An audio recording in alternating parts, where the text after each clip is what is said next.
Hi, my name is Stephen Carver. Welcome to Community College Magazine, brought to you by PPCC. Today I'm with Jason Baalman. Hi, Jason. Hi, Stephen. How are you doing today? Great, thanks for having me. Tell me a little about your art. What do you do? I make art out of unusual things, anything from food to makeup to money, anything I can get my hands on that's not made for making art. Cool. Can you tell me a little about your art right here, this art piece right here? This is a barbecue painting. It is on wood, and I use barbecue sauce and fire to create that. How long did it take you to do this? Like, what's the estimated time? Oh, a few hours, part of a day, maybe 5. How long does it take to do a food drawing, like a typical food drawing? It takes a couple hours. I have to work quick. Food dries faster than paint. Right. How long does it take to do a normal painting, like a regular self-drawing? If I do a painting, it can be anywhere from a few hours to a few days. Actually, some of them take months. I've seen some of your videos on YouTube. Can you tell me the evolution of your videos on YouTube? Like, when did they first start? I started putting videos on YouTube when YouTube won the Time Person of the Year. I was just messing around, looking at it, curious what it was, saw people making videos of Photoshop, right, time-lapse, painting things, and it's like, I can do that, I just need a camera, and instead I filmed it. And I started running out of regular things to film, so then one day I made a mess on accident with a ketchup packet. It was kind of laying around my studio, got smushed and squirted everywhere, and thought, hey, this could be paint, and figured, well, if you're painting with ketchup, what better thing to use than a French fry? Right. So from there, I made that. It went viral. Within days, millions of people had viewed it, comments from media outlets all over, and I just kept going from there. Now, you said you've taken a break from YouTube due to just ongoing requests and people talking to you and everything like that, right? Yeah, I wasn't expecting, I guess you could call it the backlash of the internet, emails, people tracking you down, calling, right, showing up at my art studio, having someone approach me, I didn't know who they were, and it just, I guess you could call it 15 minutes of fame. I wasn't ready for it, it just happened out of the blue, and so I decided to get a little escape, get some perspective on the situation. Now, tell me about your pseudonym for YouTube, Eclectic Art. Is that right? Eclectic Asylum Art. Yes, that's it. I just chose that name. Being eclectic is a different style. Combining a lot of different things, and asylum's kind of a nut house or a refuge. Right. So I just put them together. It's like, I'm gonna do nutty art or just something where creative people could feel right, like free to do anything they wanted. Right. Well, what is your favorite drawing you did on YouTube? Like, what is your personal favorite? It would probably have to be the ketchup and French fry one I made. That was an impulse. It wasn't planned. It wasn't thought about. It was literally when I had the idea, I was in the car driving to McDonald's and picking up some food, and within 2 hours it was done. I read one of the comments early on today, and it said I bet he ate his utensils or something. I started laughing. I thought it was really funny, and all your videos are really good. They seem like they take a long period of time. So I'm guessing it really does take a lot of talent when you're drawing this, right? Yeah, it takes a lot of concentration. I'm kind of learning as I go along. A lot of times when I do this, it's the first time I've ever done them. I don't sit around practicing food art. So when I get the idea, I make it. And so there's some pressure. You have a camera, you can't make mistakes, and I go from there. You were telling me the different types of cameras you were using when you were first making the videos. What kind of cameras you used? Oh, in the beginning, I was just using a computer web type camera. Right. They were lightweight. I could put them anywhere, and drawing, filming something I was drawing, it was usually face down, so it was right above the surface. And when I was interviewing you the other week, you had like one like right over you. Does it ever like bother you and just being like spot on camera, or like being on camera all the time, or? It is frustrating. Normally, where I would want my face or my eyes to be is where the camera is. So my line of sight is changed. If I'm sitting down, there's a camera just a couple feet above the surface. I have to lean back. It makes it difficult to view, see what I'm doing as I'm working. Then I have to consciously remember, oh, there's a camera. I can't bend over and get my head real close or look at that.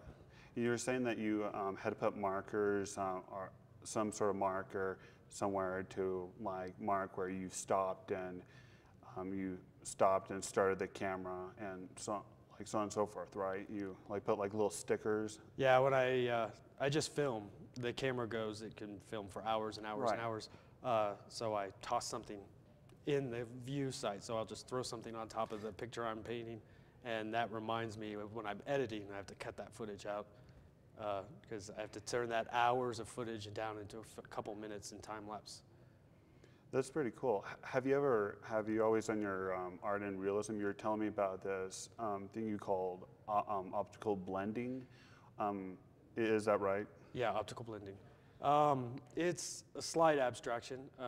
Using things like ketchup or pennies, you really can't get the detail levels, so I have to give it just enough that when you look at it, the brain kind of makes sense of it, the eyes make sense of it, blend it all together and make it look realistic, even though if you look up close, it's just a mess of goo. But you get enough distance, enough perspective to it, then it appears realistic. Can you show me on there where you've done that? Well, anywhere where all these specks are laying around. Barbecue sauce has just like the darker spots.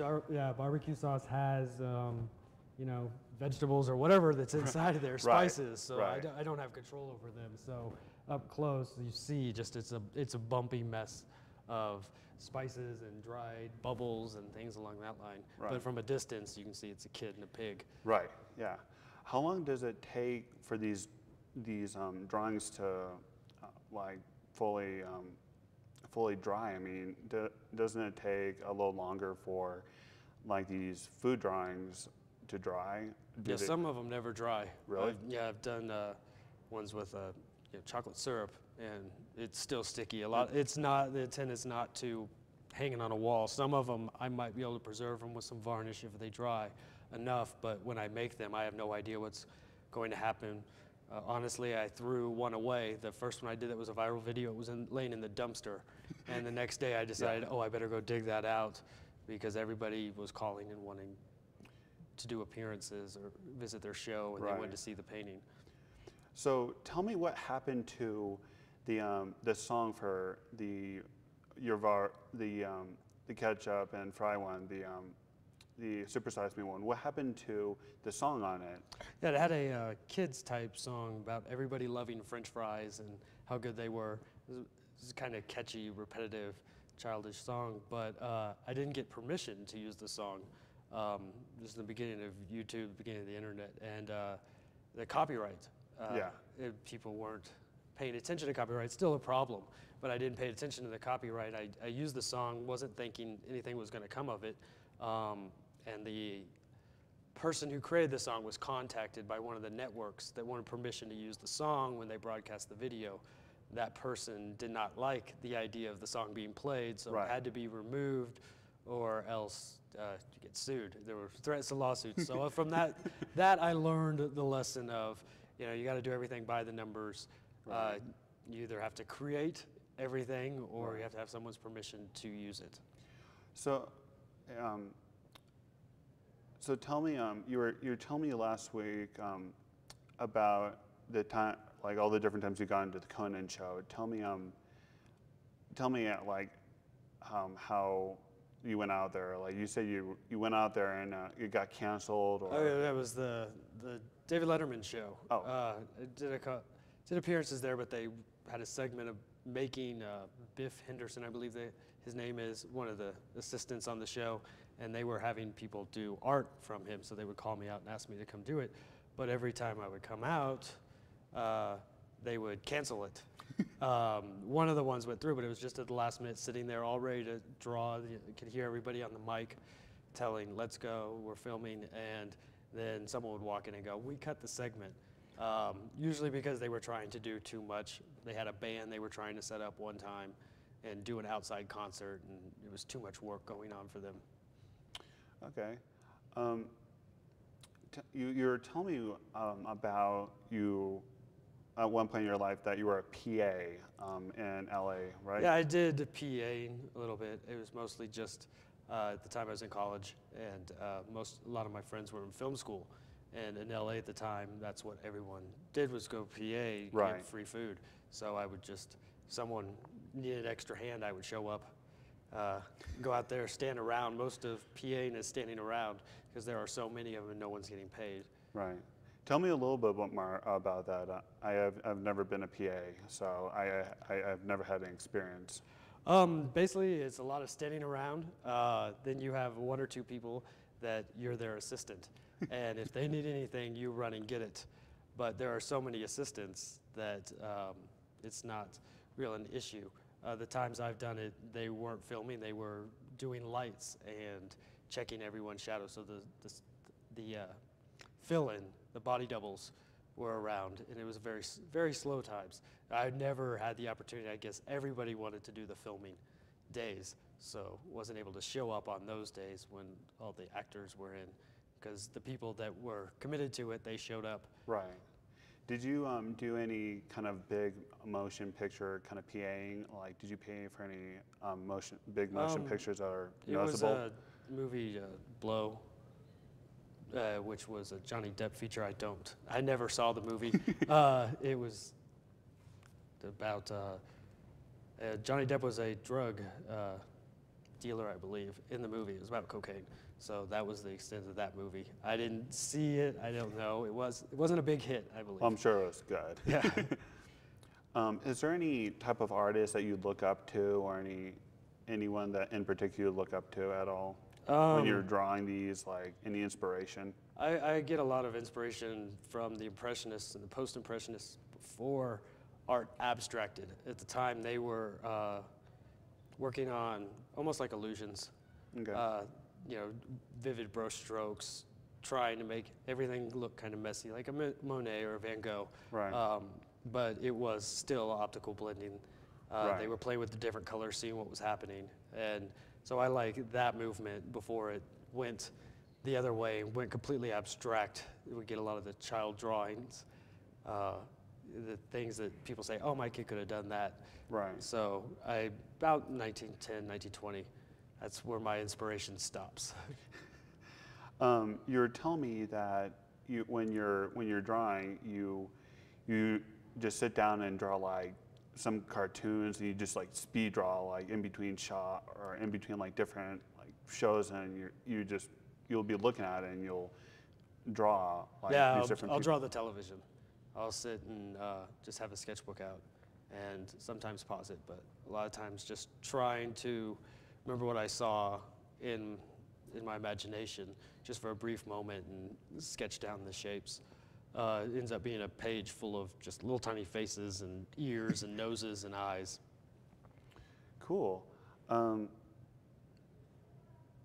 If you had any advice to give any kind of beginning artist or any type of artist that's wanting to make a profit, what would you give them? Treat art like a business. You have to be your own marketer. You have to be your own promoter. You can't solely concentrate on just creating the art. A lot of times you have to have it for the business purpose to sell. Right. You can't just do what you enjoy. I hate to stop you, but that's all the time we got. My name is Stephen Carver, and you've been watching Community College Magazine. Thank you for joining us.